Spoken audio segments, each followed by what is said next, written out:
Assalamualaikum warahmatullahi wabarakatuh. Bapak Ibu, kita sampai di pertemuan ke-10 untuk psikologi tafsir Al-Jailani. Masih surat Al-Baqarah.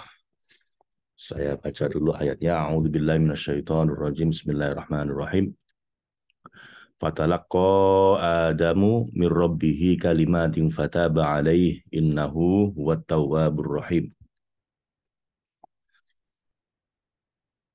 Jadi di ayat sebelumnya ketika Adam menerima kalimat-kalimat ini dari Tuhannya dan menggunakannya untuk memohon ampunan lalu bertobat. Oh, ini. Karena kesalahan Adam bukan semata berasal dari dirinya.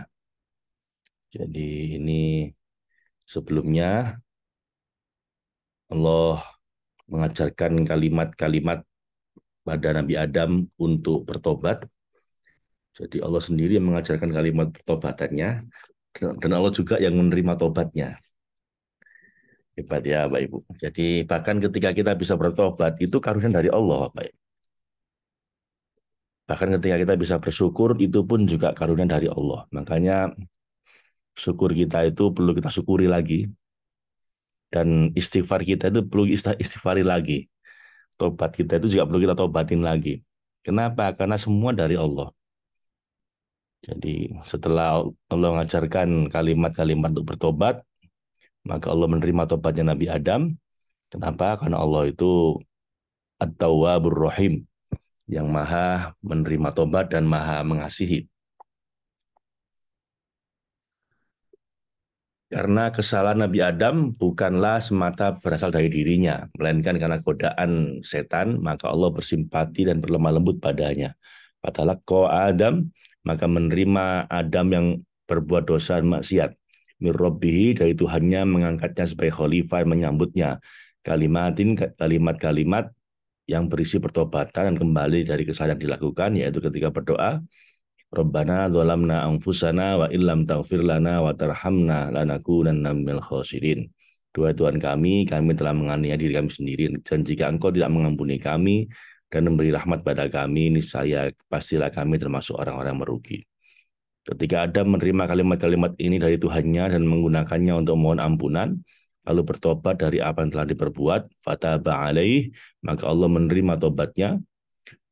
Dia menerima tobat Adam dan merahmatinya. Innahu huwat tawwab. Sesungguhnya Allah adalah maha menerima tobat, yang maha menerima tobat dari orang-orang berbuat dosa dan sibuk dalam maksiat. Ar-Rahim, yang maha penyayang, atau Wabur Rahim, ya, menerima tobat dan maha penyayang kepada mereka dari maksiat dan durhaka yang mereka perbuat tanpa celaan dan hukuman. Qul nahbitu minha jami'ah fa imma ya'tiyannakum minni hudan faman tabi'a hudaya fala khaufun 'alaihim wala hum yahzanun walladzina kafaru wa kadzdzabu biayatina ulaika ashabun nar hum fiha khalidun. Setelah menerima kalimat-kalimat dari Tuhan yang dengannya ia bertobat, kami menerima tobatnya, maka kami keluarkan dia atau Adam dari perasaan putus asa dan patah hati atau patah arang. Kemudian kami beri dia harapan untuk kembali ke surga. Kulna, kami berfirman kepada Adam dan anak cucunya, ihbitu, turunlah kamu, tetaplah di tempatmu jatuh dan tinggallah di sana setelah kamu keluar. Minha jami'a fa inna ma ya'tiyannakum. Setelah kamu keluar dari surga secara bersama-sama, maka jika datang padamu wahai orang-orang yang beri petunjuk, maka jika datang padamu, wahai orang-orang yang menanti petunjuk, minni, dariku, bukan dari yang lain, huda, petunjuk berupa wahyu atau ilham, yang merupakan tanda pemberian izin dariku dan bukti atas ridhoku bagi kamu untuk kembali. Faman tabi'ah hudaya. Maka siapa yang mengikuti petunjukku dan kembali padaku dan mengikuti petunjukku, fala khaufun alaihim, maka tiada rasa takut lagi bagi mereka untuk kembali kepada makom asal, kepada tempat asalnya. Wala hum yahzanun, dan tidak pula mereka bersedih hati setelah mereka kembali ke surga. Jadi ya Bapak Ibu, Ini harus selalu kita ingat ya. Tempat kita itu di surga. Rumah asli kita itu surga, bukan dunia. Kita itu bukan rumahnya di dunia, lalu kemudian masuk surga. Kita ini awalnya penduduk surga yang sementara tinggal di dunia. Jadi mestinya harus optimis, harus bahagia, harus senang. Dan jangan terlalu terlena dengan dunia. Ini cuman tempat singgah kita sementara, rumah asli kita itu di surga. Beberapa orang itu takut, pesimis, bisa nggak ya masuk surga? Dosa saya banyak, dan lain-lain. Nggak perlu apa Ibu. Kenapa? Ya karena kita ini aslinya penduduk surga yang kepleset ke dunia. Karena itu nggak usah dipol-polkan juga nikmatnya di dunia. Dijalani dengan santai, sebentar lagi balik ke surga gitu loh. Kalau kita bisa berpikir kayak begitu, nanti kita di dunia ini jadinya nggak terlalu larut, nggak terlalu ingin ngepol-polkan nikmatnya di dunia. Wong cuma sementara, kita akan balik lagi ke surga. Dan juga nggak akan ketakutan, nggak akan pesimis, bisa masuk surga apa tidak. Pasti masuk insya Allah. Anda udah beriman, Anda udah beramal soleh, mesti masuk surga. Jadi jangan susah, jangan sedih, jangan terlena di dunia, dan juga jangan sedih, khawatir nggak bisa masuk surga. Saya tahu di sini ada orang-orang yang stres, depresi, menghadapi hidup dunia ini begitu berat, begitu susah. Ngapain sih? Di dunia cuma sebentar. Jangan jangan susah, Pak Ibu. Tapi mah dosa saya ini banyak. Loh, kalau Anda bilang dosa banyak, siapa dosanya nggak banyak di sini? Bahkan nenek moyang kita itu balik ke mampir ke dunia gara-gara dosanya. Jadi kita semua ini berdosa memang, wis nggak apa-apa. Yang penting tobat, yang penting berbuat baik, insya Allah nanti balik. Siapa contohnya? Nabi Adam. Nabi Adam ini anak moyang kita, dan beliau awalnya beliau bisa di dunia ini karena berdosa gitu. Jadi Anda jangan kemudian stres gara-gara dosanya. Ya sudah, kita berdosa, kita istighfar seperti Nabi Adam. Rabbana dzalamna anfusana wa illam taghfir lana wa tarhamna lanakunanna minal khasirin. Sudah, setelah itu optimis lagi bakal diterima tobat oleh Allah dan beramal soleh di dunia. Ya, Bapak Ibu itu perlu selalu kita sadari ya.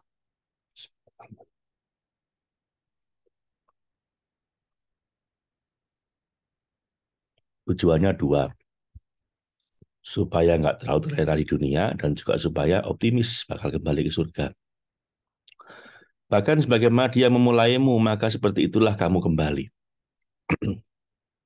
Walladzina kafaru, dan orang-orang yang tidak berharap untuk kembali. Mereka lupa terhadap yang pernah mereka rasakan di surga dan tidak menghiraukan petunjuk yang datang, lalu kufur serta ingkar kepada petunjuk itu, wakadzabu, dan mendustakan para rasul kami yang menyampaikan wahyu pada mereka, bi ayatina, yang menyampaikan wahyu ayat-ayat kami atau dalil-dalil kami yang menunjukkan kebenaran pada para rasul berupa mukjizat yang kasat mata dan jejak yang terang. Ulaika, mereka itulah orang-orang yang jatuh dan lupa kepada kampung asal serta tempat tinggal hakiki itu. Mereka menukar kenikmatan surga dengan dunia yang fana. Mereka mengingkari jalan yang benar dan mendustakan orang-orang yang petunjuk untuk mereka. Mereka adalah ashabun nar. Mereka adalah penduduk neraka. Tempat tinggal yang jauh dan hina, tempat orang-orang terusir dan terhalang karena kelalaian dan pendustaan mereka. Hum fiha khalidun. Mereka abadi di dalamnya sampai batas yang dikehendaki oleh Allah. Nah ini apa Ibu? Ini efeknya kalau kita lupa dengan kampung asal kita. Orang-orang kafir, orang-orang kafaru, wakadzabu, kufur dan mendustakan. Ini mereka lupa dengan kampung halamannya, mereka terlena dengan dunia, akhirnya nggak bisa kebalik. Akhirnya nggak bisa mudik, terdampar di neraka. hum fiha khalidun, selama-lamanya di sana, mereka abadi di dalamnya. Nah, sekarang ganti topik ini. Ya Bani Israil adhkuru ni'matiyallati an'amtu alaikum wa aufu bi ahdi ufi bi ahdikum wa iyaya farhabun. Wahai Tuhan kami,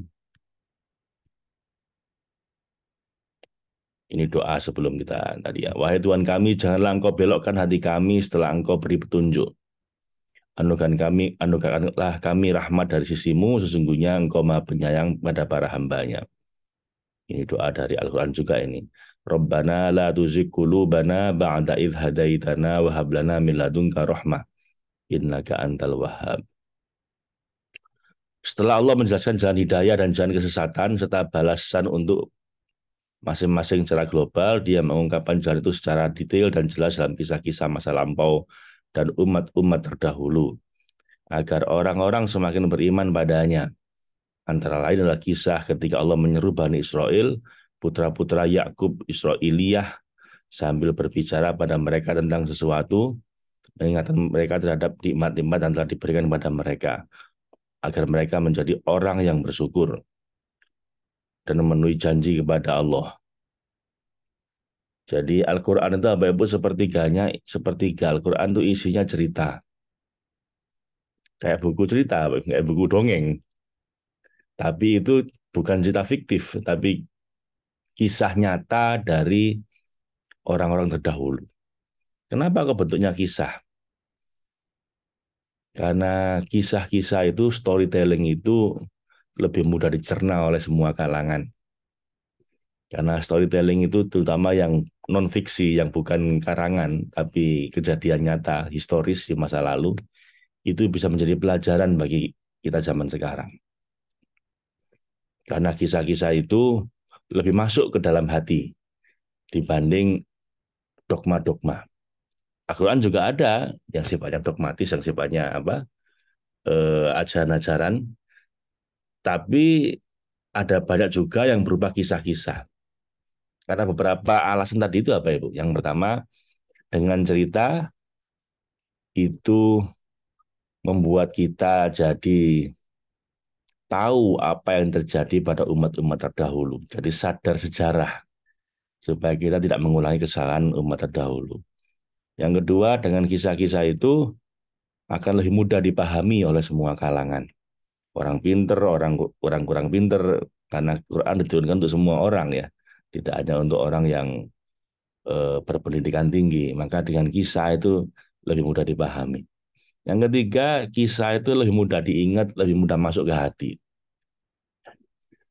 Daripada Anda diceramai, Anda ketika dikasih cerita itu lebih mudah terbuka hati kita, lebih mudah empati, lebih mudah tersentuh hati kita.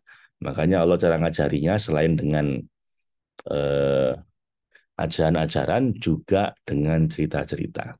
Nah, cerita salah satu yang paling sering disebut Allah dalam Al-Quran adalah cerita tentang Bani Israel.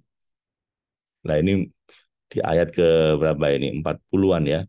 Allah mulai cerita dengan kisah yang pertama yaitu kisah tentang Bani Israel. Dan ingatlah ketika Allah menyeru pada Bani Israel ya. Ya Bani Israel, wahai Bani Israel yang telah merasakan banyak kenikmatan, udhkuru, ingatlah dan bersyukurlah. Nikmatiyallati an'amtu alaikum, pada nikmatku yang telah aku karuniakan padamu dan orang-orang sebelummu. Wa aufu, dan penuhilah. Setelah kamu ingat dengan semua nikmat itu, penuhilah bi'ahdi, kepada janji-janjiku yang kau ikat bersamaku, untuk mengikuti petunjuk yang turun dariku melalui para nabi. A'ufi bi'ahdikum, niscaya Allah memenuhi janji kepadamu, yaitu mengembalikanmu ke tempat asalmu sebelum turun ke negeri ujian. Dan setelah kembali padanya dalam kehidupan akhirat, kamu tidak lagi merasakan takut kepada yang lain, kecuali pada kuatnya kekuasaanku. Wa iya ya, dan ketika naik padaku bukan kepada yang lain, farhabun, hendaklah kamu takut padaku. Maka kembalilah kamu padaku agar aku menghibur dan menghilangkan ketakutanmu. Jadi Bani Israel diminta oleh Allah untuk memenuhi janji dan mensyukuri nikmatnya Allah pada mereka.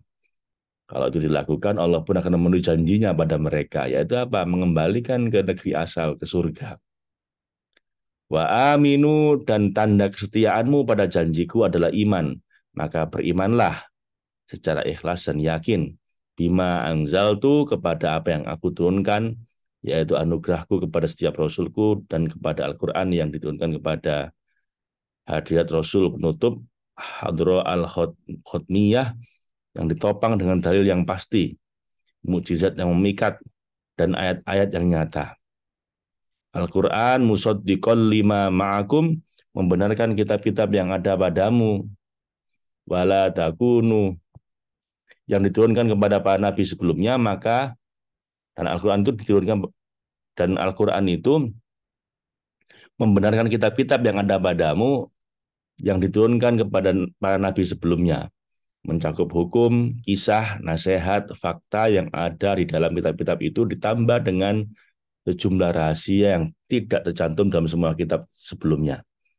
Mukjizat berupa Al-Quran ini diturunkan kepada Rasul yang mendapat risalah darinya. Wala takunu awwala kafirim bih, dan janganlah kamu menjadi orang pertama yang kafir padanya. Jangan tergesa-gesa mengambil kesimpulan sehingga kamu mengingkari pembawa hidayah atau Al-Mahdi dan apa yang dibawanya. Tapi jadilah orang pertama yang beriman padanya dan membenarkan apa yang dibawanya dari sisi Tuhannya. Gunakanlah kesempatan yang masih diberikan kepadamu untuk beriman dan janganlah lalai.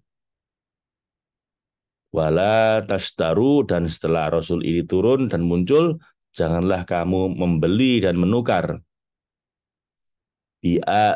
biayati, dengan ayat-ayatku yang turun kepada nabiku, samanang kolila, dengan harga yang rendah berupa dunia yang fana. Wa iya, dan jika kamu berat meninggalkan penukaran ini karena nafsumu telah cenderung padanya, maka hanya kepadakulah ketika hal itu terjadi, fattakun, hendaklah kamu bertakwa, agar aku menjagamu dari keinginan buruk itu dan memudahkan jalan iman bagimu. Wala takunu awwala kafirim bih, wala tashtaru bi ayati thamanan qalila, wa iyaya fattakun. Wala talbisul haqqo bil batil, wa taktumul haqqo wa antum ta'lamun. Dan janganlah wala talbisul haqqo, janganlah kamu mencampur kebenaran yang jelas dan pasti bil batil, dengan kebatilan yang masih diragukan tapi mempesona orang-orang bodoh yang tidak mampu membedakan baik dan buruk. Wataku wataktumul haqqo, dan jangan pula kamu menyembunyikan kebenaran dalam hatimu, wa antum ta'lamun, sedangkan kamu mengetahui hakikat kebenaran itu secara akal maupun sam'i. Wa aqimus shalah, dan setelah kamu beriman pada Allah dan kitabnya yang diturunkan pada Rasulnya, serta meninggalkan hal-hal yang dilarang, maka dirikanlah sholat. Aqimus shalah, selalulah cenderung dan mendekat ke sisinya serta menghadap ke pintunya dengan seluruh organ dan anggota tubuhmu, sembari berniat mengosongkan takholli lahir dan batinmu dari kesibukan-kesibukan nafsu dan rintangan-rintangan jasmani yang menghalangi kecenderungan hati yang hakiki. Jadi sholat itu apa Ibu? Kata beliau adalah untuk mengosongkan lahir batinmu dari kesibukan-kesibukan nafsu dan rintangan-rintangan jasmani yang menghalangi kecenderungan hati yang hakiki. Takholli. Karena sholat itu apa ya Bu? Ada unsur latihan fisiknya, ya kan? Rintangan-rintangan jasmani ini mungkin males, capek itu. Dengan sholat, mudah-mudahan itu hilang malesnya, capeknya. Juga menghilangkan hambatan-hambatan batin, apa akhlak-akhlak buruk, batiniah, misalnya apa? Sombong. Dengan sujud menghilangkan sombong harusnya. Dengan rukuk menghilangkan kekhawatiran, karena kita pasrah sama Allah. Kita kholi itu mengosongkan lahir batin kita dari akhlak-akhlak buruk, dari hal buruk atau kecenderungan hati yang jelek. menuju kecenderungan hati yang hakiki.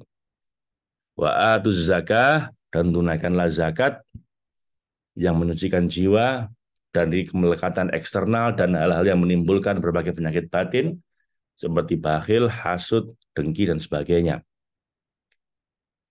Dan zakat itu juga punya fungsi untuk selain berbagi, menolong orang lain, fungsi utamanya adalah untuk menghilangkan penyakit kemelekatan diri kita dengan dunia, memberikan yang kita cintai, itu menghilangkan kemelekatan dengan dunia, menghilangkan penyakit bakhil, pelit, hasud, dengki, dan sebagainya. Wah, warka'u, dan jika kamu bermaksud untuk mendekatkan diri dan menghadap dengan cara yang paling utuh dan sempurna, maka rukuklah. Warka'u. Jadi rukuk itu adalah cara untuk mendekatkan diri dan menghadap dengan cara yang paling utuh dan sempurna. Itu rukuk. Merendahlah dan merunduklah pada Allah ma'ar roki'in, bersama orang-orang yang rukuk, yang telah keluar dari hasad ego mereka dengan matinya kehendak al-maut al-iradi. Al-mautul iradi. Jadi dengan rukuk itu Bapak Ibu, kita berpasrah diri total pada Allah, melepaskan ego kita dan mematikan kehendak kita, al-mautul iradi.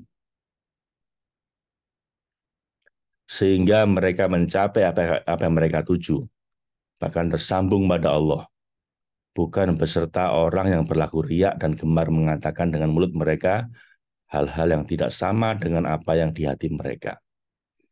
Itulah sebabnya Allah Al-Haq Subhanahu wa Ta'ala berfirman pada mereka dengan nada mengancam, atamuruna nasa bil birri wa tansawna anfusakum wa antum tatslunal kitab afala ta'qilun. Atamuruna, mengapa kamu menyuruh, wahai orang-orang riak dan mengaku yakin dan bermakrifat, annasu wa ta'muruna nas, menyuruh manusia dengan mengingatkan pada kebajikan, bil birri,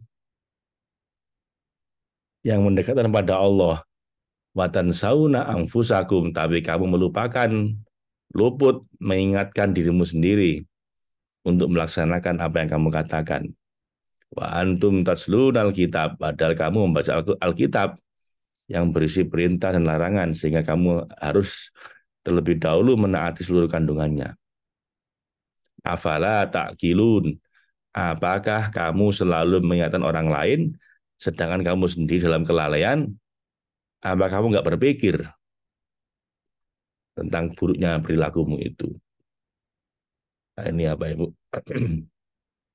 Ini salah satu ayat yang saya takutkan ya. Sibuk mengingatkan orang lain, lupa dengan diri sendiri.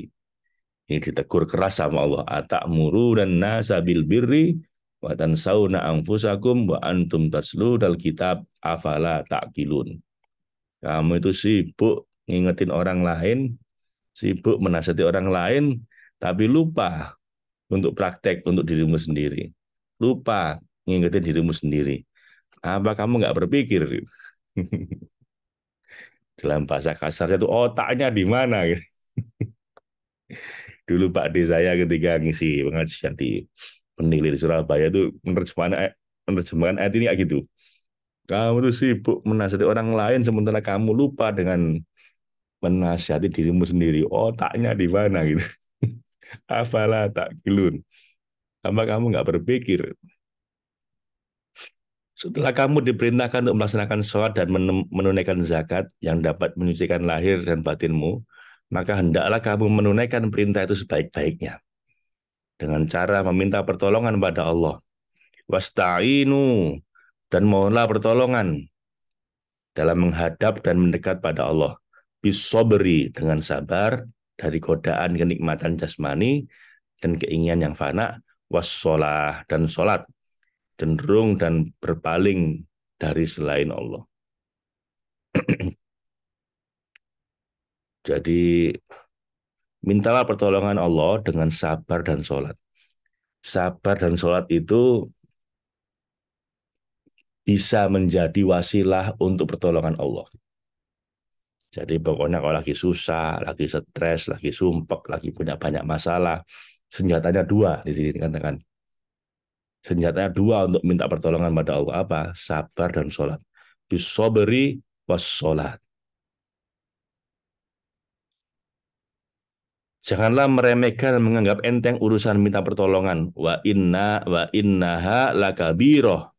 Sesungguhnya sholat itu sungguh berat, sulit, dan berat bagi setiap orang, illa alal khosyi'in. Kecuali bagi orang-orang yang khusyuk dan tunduk patuh padanya. Sholat itu berat, Bapak Ibu. Males orang itu. Kecuali Anda orang yang khosyi'in, orang-orang yang khusyuk, yang tunduk patuh padanya. Siapa orang-orang khosyi'in itu? Alladzina yadhunnuna annahum mulaku rabbihim wa annahum ilaihi roji'un. Yaitu orang-orang yang menghilangkan penyakit dari jiwa dan pikirannya, yang yakin bahwa mereka akan bertemu Tuhan mereka. Yadhunnuna annahum mulaku rabbihim. Yang yakin bahwa mereka akan bertemu Tuhan mereka dalam kehidupan ini, karena mereka menyembahnya dan seakan dapat melihatnya. Jadi orang-orang khusyuk itu apa Ibu?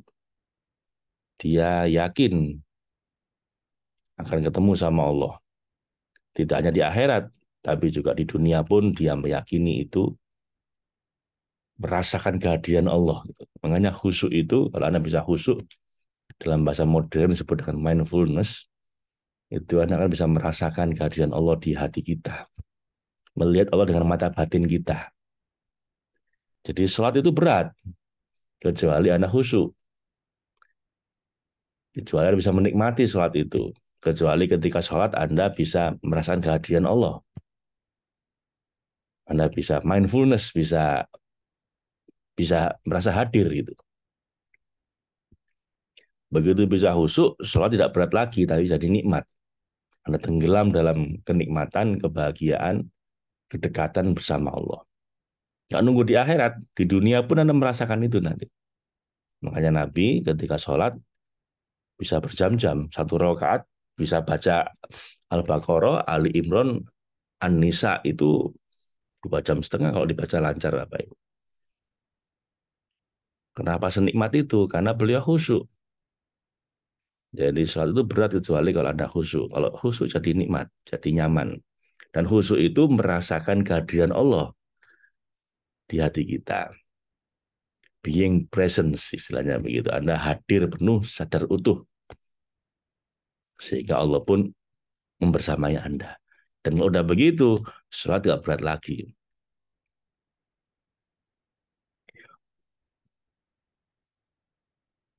Dan mereka benar-benar mengetahui bahwa kepadanya mereka kembali. Wa annahum ilaihi roji'un.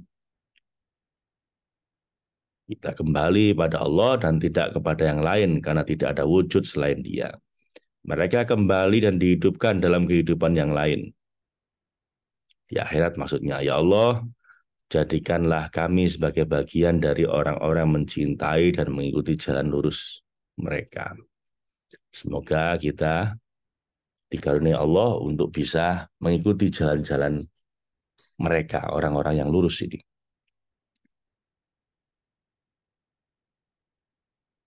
Selanjutnya, Bapak Ibu, Allah berfirman lagi pada Bani Israel, ini kita bahas di pertemuan selanjutnya. Allahumma arhamna bil Qur'an waj'alhu lana imama wa nura wa huda wa rahmah. Allahumma dzakirna minhuma nasina wa 'allimna minhuma jahilna warzuqna tilawatahu ana al-laili wa adrafan nahar waj'alhu lana hujjatan ya rabbal alamin. Ya Allah, rahmatilah kami dengan Al-Qur'an. Jadikanlah Al-Quran itu cahaya, petunjuk, dan rahmat bagi kami.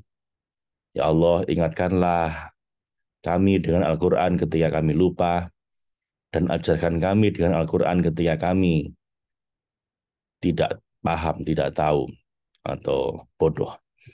Anugerahkanlah pada kami kesempatan membacanya baik di malam maupun di siang hari.